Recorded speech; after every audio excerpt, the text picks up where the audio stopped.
Hello, I'm Ben Lake and I'm Plaid Cymru's candidate here in Ceredigion for the general election on June the 8th. Now, you might be wondering, who's this Ben Lake and where does he come from? Well, I was born and raised here in Lampeter. I was a pupil at Fynbeneda Primary School and Lampeter Secondary School, and I enjoyed every second of growing up in this special town.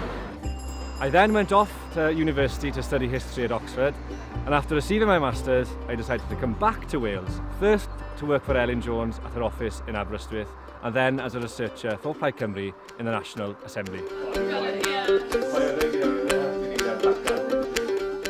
I'm extremely grateful for the wonderful upbringing I had here in rural Wales. I'm a Cardi through and through, and I'm determined that the people of Ceredigion should not be neglected by Westminster anymore.